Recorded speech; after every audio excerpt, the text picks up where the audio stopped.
Well, now take down your fishing pole and meet me at the fishing hole. I can't think of a better way to pass the time of day.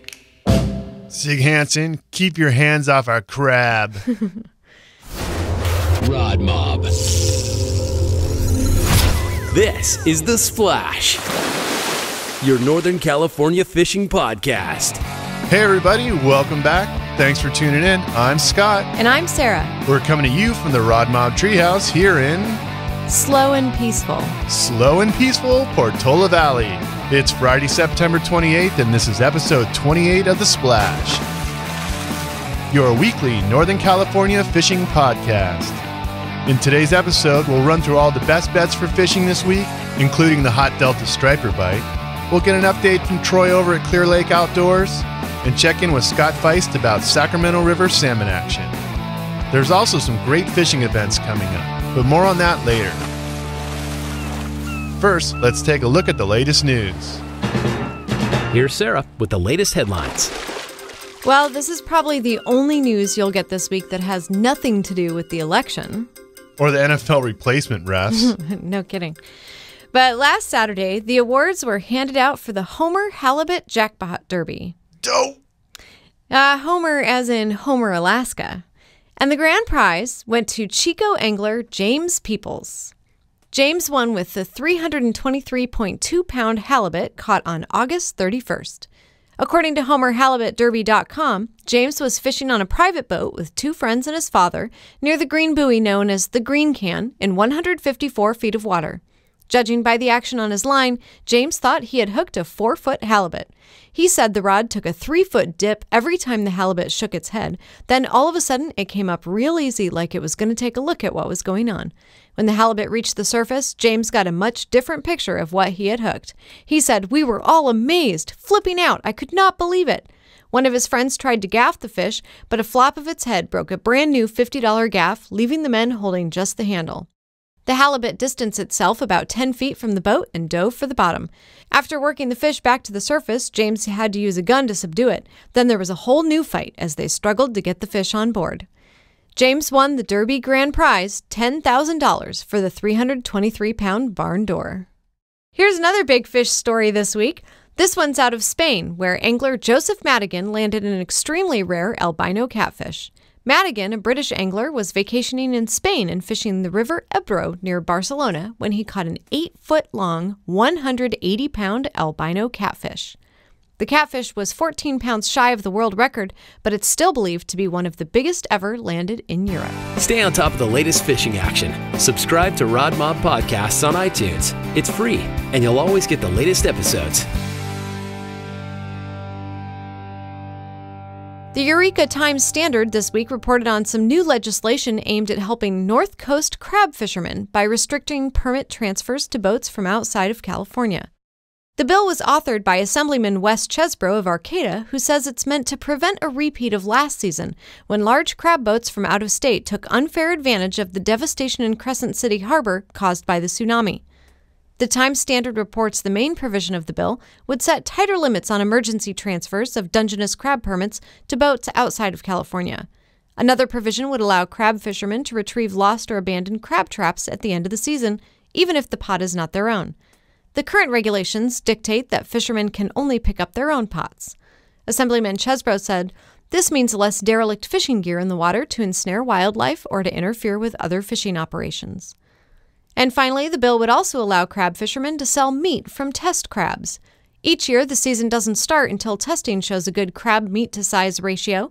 In the preseason testing process, fishermen go out and fish, and a plant has to process 5,000 pounds of crab. The test crab has always been given away to charities, but the new provision would allow fishermen and testers to sell the catch, letting them recoup the costs and still have enough crab left over to give away. The bill, AB 2363, is up for the governor to sign, which supporters are hoping will happen in time for crab season, which usually starts in December. And from the Lake County news this week, a Sacramento judge ruled in favor of the California Department of Fish and Game, resolving a series of lawsuits brought by both industry and environmental groups against California's hatchery and fish stocking programs. Back in 2010, the DFG certified its Hatchery and Stocking Program Environmental Impact Report, which described how they would operate their trout, salmon, and steelhead hatcheries and stocking programs, including stocking for fishing in the city, a program started in 1993 to allow fishing opportunities for residents of Los Angeles, Orange County, San Francisco, and Sacramento. Several lawsuits have been brought against the DFG by environmental groups, saying the DFG's program violated the California Environmental Quality Act. In August, the DFG won those lawsuits, and last week it won the final lawsuit. This one had been brought by the California Association for Recreational Fishing and the Council for Endangered Species Act reliability, and challenged the DFG's ability to have certain restrictions in the contracts it enters into for its Fishing in the City program. The latest ruling means that the DFG can continue its Fishing in the City program, classroom aquarium education program, its own trout stocking, and continue issuing private fish stocking permits.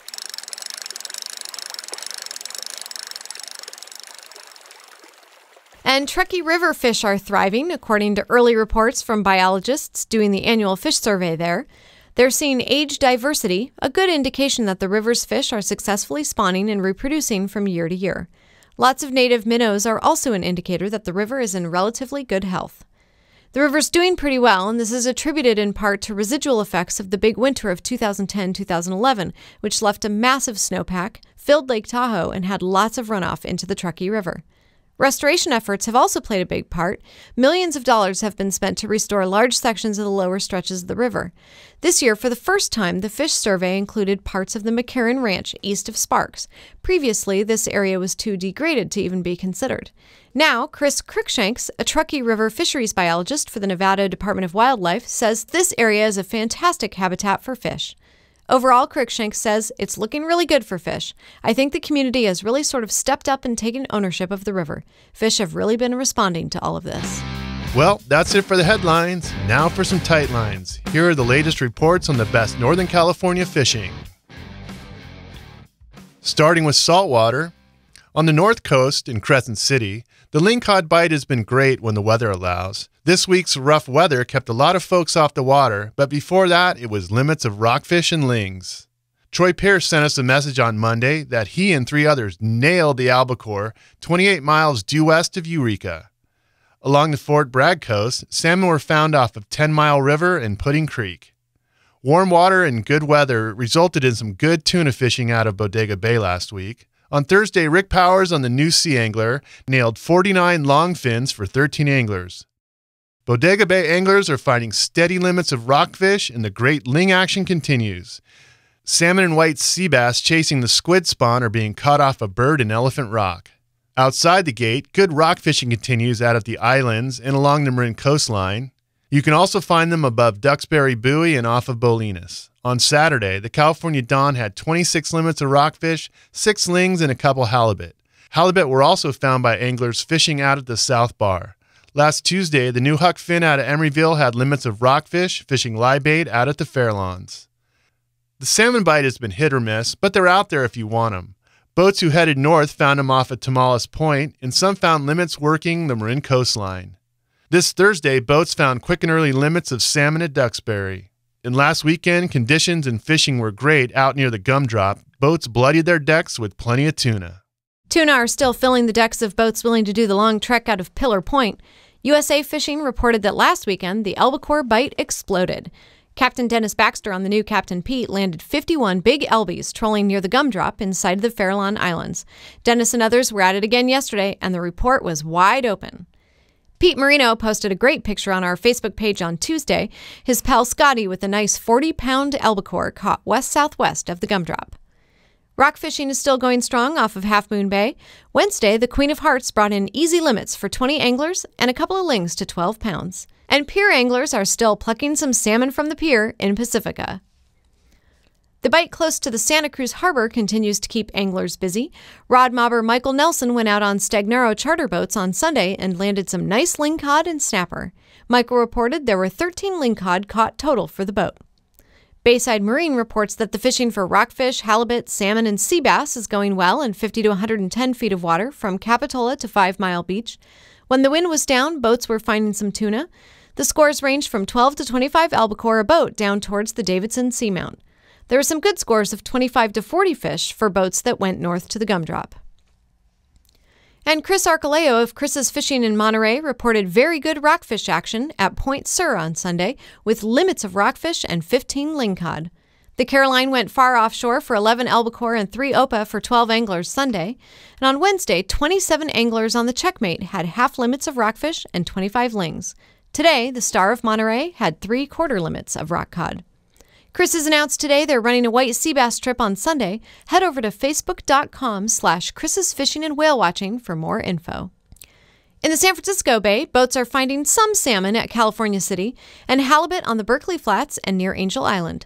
Some perch are being caught along the Alameda Rock Wall. Shark fishing in the bay is going strong. Last Monday, the California Dawn reported 2 soupfin sharks to 30 pounds, 4 leopard sharks, and 2 7-gill to 100 pounds. They also brought a 300-pounder to the boat before breaking the fish off. Sharks are also being hooked by anglers from the Oyster Point Pier. In Sassoon Bay, the striper action is improving. Keepers are being taken on bullhead and grass shrimp from the Brothers Islands and Martinez Pier. And shore anglers in Benicia are nailing the salmon around First Street using VZs and Flying C's. Striper action at the fishing pier in Antioch has been good, including a report of a 32-pounder. The striper bite in the Petaluma River near the bay continues. RodMobber Debbie Hogan reports there are still a lot of fish there. She posted a picture of 2 of 15 keepers caught while trolling this weekend. Top baits are grass shrimp and bullheads. Keep us posted. Share your catch, tips, gear reviews, and more on our Facebook page. Facebook.com/RodMob.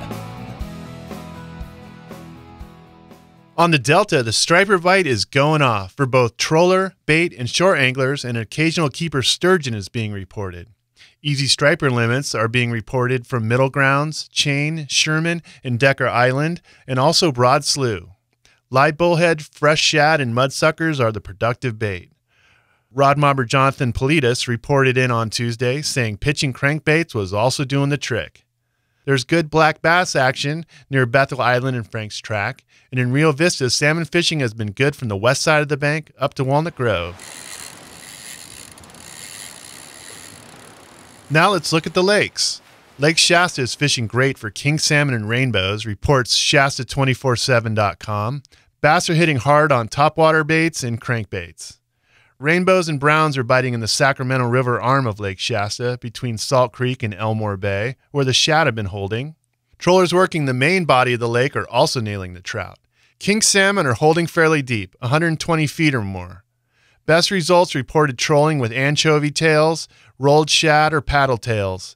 Backbone Creek, Little Backbone Creek, Digger Bay, Dry Creek, and in front of the Shasta Dam all continue to be good locations for king salmon. And catfish to 8 pounds are being caught on night crawlers, minnows, and chicken liver. At Lake Almanor, fly fishers working the west shore and Big Springs area are having success with woolly buggers and clouser minnow patterns on a sink line. And last week we spoke with Troy at Clear Lake Outdoors. Here's his report. I rate the fishing fair right now. The lake level's dropped a bit, and we're still getting some late summer algae blooms, which it's kind of made finding the fish up here in the north end a little tricky. Also, we got a lot of silver-side minnows out there, so I think the majority of the fish are feeding at night and are pretty fat and happy. So it's kind of hard to get them on the artificial, but you can definitely get on them if you get in the right area. How about, what's the word on trout and catfish in the area? Blue Lakes, down Highway 20 there, the trout fishing's been okay there. The Russian River, they just stocked last week, and the guys have been fishing the little ponds down there, have been doing really well on both power bait and little spinners and stuff like that. Cool. So if I was making a trek out to see you guys, where would you recommend I go? Well, if you guys are coming up, I would, right now, the way that the lake's fishing, mid-lake and the south end, a little bit deeper water's the bite's been a little more consistent down there. The north end, you can get them up here, but you have to keep your head down and your trolling motor on and cover a lot of water to find them. Cool, Troy. Thanks a lot. How can our listeners get a hold of you guys? They can call anytime up here at the shop. Same number, area code 707-262-5852. Or they can contact us via email at clearlakeoutdoors1, the number 1, @att.net. All right, take care. All right, bye-bye. Bye. At Lake Berryessa, Western Outdoor News says it's on to the bass now, and there have been plenty of them caught by the few anglers fishing here. Look for them in the main lake around Grass or the backs of some of the smaller creeks and bays, pushing the bait in tight. In the East Bay area, San Pablo Reservoir got another 1,000 pounds of trout Monday. Audi at the Boathouse reports trout are starting to bite again and are being caught from the shoreline near the main rec area and trolling near the dam. Chartreuse power bait is the best bait for trout. If you're trolling, try a broken back fire tiger at about 20 to 25 feet deep. Catfish have been biting the most on chicken liver and anchovies, while the bass seem to be hitting on Senkos in a wacky rig or using spinners and swim baits. Crappie and bluegill have been great out near the boat launch area using jigs and redworms. On Monday, Jose Calazos of Walnut Creek caught 3 trout weighing a total of 6 pounds using lures in the Pines area, and Dave Hannes of San Pablo caught 4 trout using spring green power bait fishing the shoreline near the main recreation area. A monster 22-pound catfish was caught last Friday by Tommy Seychow of Oakland using shrimp while fishing the shoreline at the boat launch area. And on Saturday, Daniel Lopez of Richmond caught a huge 19.5-pound catfish using squid out at the Pines area. John Chamberlain of San Francisco caught a nice 2-pound crappie while using a crawdad lure in Scow Canyon on Sunday. At Lafayette Reservoir, the south end of the lake remains good for catfish. A recent whopper was a 13-pound cat caught on shrimp. More trout will be planted in October. The Contra Costa Times reports that Los Vaqueros got a plant of 1,000 pounds of Mount Lassen trout last Tuesday, and a plant of 1,200 pounds of catfish went in the week before. Last week's whoppers were an 11-pound trout caught Monday from the South Cove on a Gold Castmaster, and a 7-pound and 14-pound catfish from the South Cove. Most of the bass catch is shaker stripers. The staff at Del Valle says that the stripers are on the bite and are hitting anchovies and jigs. The bass bait of choice is spinnerbaits and jigs with craw trailers and other shad-like lures. Catfish are biting on mackerel, anchovies, chicken livers, and worms. The catfish can be found mostly under the cover of trees and docks and near the dam. A few trout have been caught jigging with night crawlers. That seems to be the only way to get an interest from the trout at this time. The last couple weeks, there's been a lot of trout being stocked in preparation for the winter season, so they are anticipating a very good trout season this winter. Catfish is your best bet at Lake Chabot. Try Bass Cove, Coots Landing, Half Moon Bay, and Alder Point. At San Luis Reservoir, the striped bass bite is on, reports NorCal Fishing News. Use jumbo minnows near the trash racks. Bass will bite at the surface to 40 feet deep. The best bite is from 6 a.m. to 10 a.m. And in the Motherlode area, the fall bite is on at New Melones, and lots of quality trout are being caught.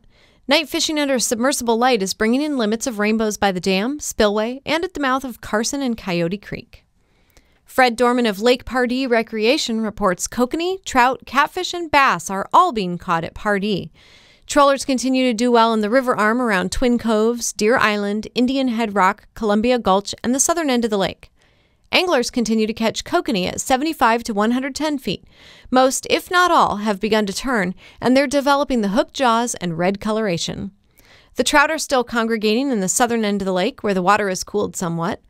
Bass fishing continues to be good upstream in the river arm and around the coves near the river inlet. Pardee Lake Recreation has planted a total of 33,000 pounds of rainbow trout in combination with the Department of Fish and Game plants of 5,000 for a grand total of 38,000 pounds. The trout are still deep at Lake Comanche, and kokanee are being caught trolling near Lancha Plana. Less pressure during the weekdays is better fishing.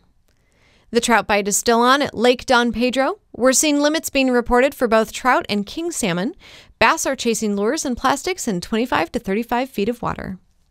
And at Lake McClure, Jason Mello at A1 Bait Shop reports there's a topwater bite, but the best catching he's heard of was with large minnows for 15 bass over 15 inches. Black bass are 20 to 30 feet deep around the spillway and behind the houseboats. Anglers are still catching trout in the 15-inch size, trolling. And several nice catfish have been reported on minnows, and anglers are finding crappie in Horseshoe Bend. Hey, RodMobbers, help support the show. Subscribe to the podcast on iTunes and leave a review.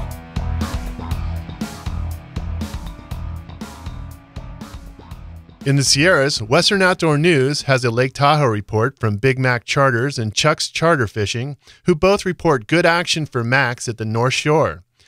Mickey Daniels from Big Mac's picked up Mackinac to 9 pounds this week, trolling from 80 feet deep in the dark of the morning to 400 feet deep after the sun hit the water. Chuck's clients caught Max to 7.5 pounds, trolling spoons 140 to 180 feet deep in the early morning, dropping down to 330 feet deep later in the day. Both charter operators fish from Crystal Bay to Dollar Point. At the South Shore, Mike Nielsen of Tahoe Topliners was doing well jigging for both kokanee and max. Clients caught lots of 1 to 5 pound max jigging, while trolling produced 11 and 12 pounders this week. Kokanee were congregating in huge schools off of Camp Richardson at 90 feet to 100 feet deep, with the max just below the cokes. The big max hit F-18 Rapalas. Trout anglers fishing near the boat ramp at Donner Lake are still having good days, and trollers are still finding kokanee east of China Cove. Out at Crowley Lake, the dry fly fishing is going strong. Recent high winds have helped clear out the algae. Casting perch fry imitations in Layton or Six Bays may just land you a whopper. If you're trolling, try North Bay and Sandy Point. Trout anglers at June Lake are reporting a hot bite from the shore using power bait, large golden orange Castmasters, frog pattern, and medium red and gold super dupers. And NorCal Fishing News has Virginia Lakes as your best bet in the Eastern Sierra for trout. Fishing is excellent both from shore and float tubes. Shaver Lake continues to provide limits for most trollers, reports guide Dick Nichols of Dick's Fishing Charters. They continue to catch an average of 20 trout daily. He thinks this trend will continue into the fall until the snow arrives. Dick and his clients have been bagging multiple limits in the Island, Black Rock, and Eagle Point areas, fishing between 23 and 40 feet deep. The DFG planted in the Sierra Marina area last week, and the Shaver Lake Trophy Trout Project will be planning about 3,500 trophies to 6 pounds before the 2013 opener in April. On the rivers, in his Fishing for the North Coast column for the Eureka Times Standard, Kenny Priest reports the bite slowed a bit on the Klamath River over the past few days. Guides are working hard to put clients on the fish. We did see some reports from guide Tony Sepulveda with some beautiful chrome kings yesterday and today, one weighing in at 37 pounds. RodMobber Tony V also reported in that he caught a couple of Klamath kings over the weekend. He was camping out and said the fish provided a good meal for the bears at Camp Klamath. That's too bad. Go all the way up there and then have your fish eaten by bears. Don't feed the bears. Okay, and well, it's better than I saw that news report about a bear stealing an iPad from a California person. Ooh. I guess I'd rather have them take my fish than my iPad. I wonder if they had a fish wallpaper. Fishing for bright fall Chinook is now in full swing on the Trinity River, reports Western Outdoor News, and limits of bright fish are common for boaters. Some hot spots are Big Bar, Big Flats, and Deloma. Even bank fishermen are doing well. There's plenty of action on the Sacramento River. RodMobber Saul Galloway pretty much summed it up in his report on Monday. Sac River on fire. Easy limits by 10 o'clock. K16 with a sardine wrap. Get some. Morning plugs and afternoon row on the Sac below Red Bluff are sticking plenty of limits and plenty of 20-pound plus kings. The run is not over yet.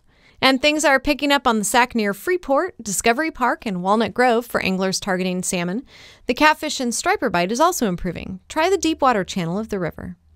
RodMobber Jason Saunders reported in this morning he's been fishing for salmon at Garcia Bend and said last night's fish was 36 pounds and 38 inches. Jason says, we've been averaging a fish a night. However, the bite has picked up this week, even with the heat. Ja Vang posted a couple of great catches on our Facebook page this week. Nice chrome kings caught using a Mepps Flying C. And last Friday, we checked in with Scott Feist of Feisty Fish Guide Service for his update on the salmon fishing on the Sac. Still catching some really nice fish on the Sacramento River. Fishing still holding up pretty good. I had 4 anglers on the boat today. We were 1 shy of our limit, but we hooked, 15 fish, probably had 25 bites. We lost 3 in a row right at the boat, so it's just the way it goes. But we ended up with 7 fish to 22 pounds, all on Potski cured roe. All a day, nice weather, fall is in the air, salmon are in the river, life's good, man. Today, Scott reported lights out king salmon fishing on his Facebook page. He said, we pounded the fish today. I mean pounded. Still, after 90 days into my salmon season, I am still excited to wake up and fish, especially when it's this good. Check out Scott on Facebook at facebook.com/feistyfishguideservice. We want to hear from you. Got a fishing report, a tip, a review, a comment on the show? Drop us a message on the RodMob hotline. Then listen for it on an upcoming episode. 662-RODMOB5. King salmon action remains strong on the Feather River below the Thermalito Afterbay outlet. Spinners and roe are getting it done. Also, some steelhead are being caught in the low flow section. And the North Fork of the Yuba is fishing good, reports FishFirst.com. The best fishing is around Sierra City, where water temperatures are cooler and trout are actively feeding longer. And anglers were picking up some nice trout with lures below the Highway 20 bridge. Western Outdoor News reports the flows are perfect on the Truckee River, and fly fishermen were using every accessible access point along the river below Truckee, especially from Glenshire to the Boca Outlet. An October caddis with a small dark dropper on an indicator was working well. Ken Sporting Goods of Bridgeport says the West Walker River is really fishing well. The water is low and clear, so you really need to be sneaky on those fish so you don't spook them. Small spinners, crawlers, and eggs have all been doing well. Fly anglers are still using some hoppers and attractor dry stimulators and royal wolves, as well as prince nymphs, pheasant tails, and copper johns. And in the eastern Sierras, NorCal Fishing News reports excellent trout fishing on both forks of the Carson River. Although RodMobber Natalie DeGrazia was on the West Carson Tuesday and Wednesday and reported the water was low and the fishing was tough. There was a plant on Wednesday and another is planned for next week, as well as 2 more in October and 1 in November. The most effective baits have been salmon eggs, night crawlers, and spinners. Trout fishing on the upper Owens is good as fish migrate upstream out of Crowley Lake. And Kent Sporting Goods reports that the East Walker River is still fishing well. The crowds have thinned by quite a bit, so most days there's not too much traffic on the water. Like last week, the best fishing has been mainly nymphing with small caddis nymphs and midges. Woo! Fish! All right! Catch of the week. Lots of great catches being posted on our Facebook page lately. We love to see and share what you guys are catching. This week, our podcast artwork comes from Jeffrey Goodwin with his Beauty of a Klamath Cromer. Congrats, Jeffrey, on a great catch, and thanks for posting this week's Catch of the Week. Okay, it's time for our poll question. What did we ask last time? Our last question was, what's your favorite fish to target right now? 33% said salmon, 33% said stripers, 14% voted trout, and the rest of the votes were split between catfish, rockfish, and a couple of write-ins, albacore and yellowfin tuna Key West style. Well, yesterday, the National Wildlife Federation released the results from their 2012 National Survey of Sportsmen. Some of the key findings were around how deeply sportsmen and women value conservation. 84% of the sportsmen and women polled said the federal government should make it a priority to conserve fish and wildlife habitat and manage public lands for fishing, hunting, and other outdoor recreation. Some of the questions in that poll focused on access to public lands, and we're interested in your perspective on this. So here's this week's poll question. In the past year, would you say that your ability to access quality places to fish has increased, decreased, or stayed the same? Head over to rodmob.com to cast your vote. Upcoming events you won't want to miss. Here's the RodMob calendar. Lots of events this weekend. First, on Saturday, there's a Delta fishing seminar that focuses on helping you become a more effective Delta angler. The seminar features Clyde Wands, Barry Canavero, Mark Wilson, Dodd Paganelli, Bob Sims, Ernie Marlin, and others. It goes from 9 a.m. to 4 p.m. in Rio Vista. Also on Saturday is the Future Pro Lake Shasta Bass Tournament. Call Vince Harris for more info at 916-768-0938. And finally, this Saturday is the Red Bluff Salmon Derby at the Durango RV Resort in Red Bluff. There will be raffle prizes, a biggest fish contest, and a tri-tip lunch. All proceeds go to NorCal Guide and Sportsman Association for fishery enhancement and restoration. October 1st, trout season opens at Pyramid Lake. Permits can be purchased online at www.pyramidlake.us. Coming up October 4th, Dave Mearkey of Rip Their Lips Off Guide Service is giving a seminar on salmon and steelhead techniques at the Fisherman's Warehouse in Manteca at 6 p.m. October 12th to 14th is the 65th Annual Rio Vista Chamber of Commerce Striped Bass Derby and Festival. And October 13th is the Future Pro Lake McClure Bass Tournament. Also October 13th, the Bureau of Reclamation's Central California Area Office, in partnership with the Cast for Kids Foundation and Pleasure Cove Marina, will host a Cast for Kids fishing event from 8 a.m. to 2 p.m. at Lake Berryessa's Pleasure Cove Marina. The Cast for Kids Foundation is a national, nonprofit organization whose goal is to provide disabled or disadvantaged children with the opportunity to enjoy a quality outdoor recreational experience through the sport of fishing. On October 18th, Roger George is giving a seminar on striped bass downriggers and multi-rig umbrella setups at the Fisherman's Warehouse in Fresno at 6 p.m.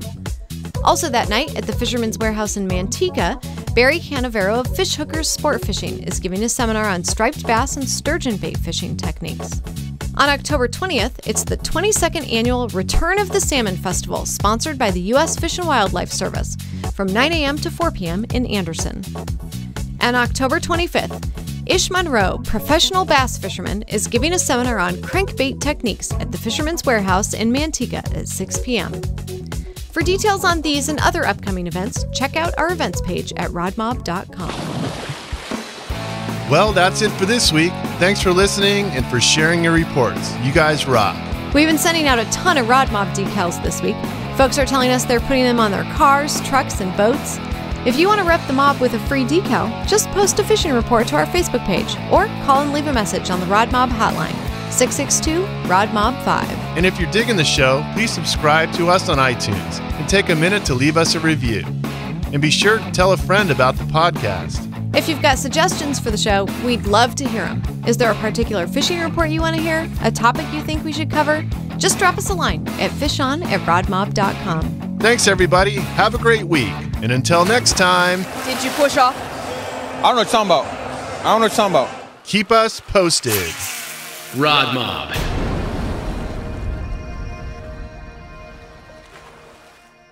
Wish I could get 10 grand for my 320-pound butt.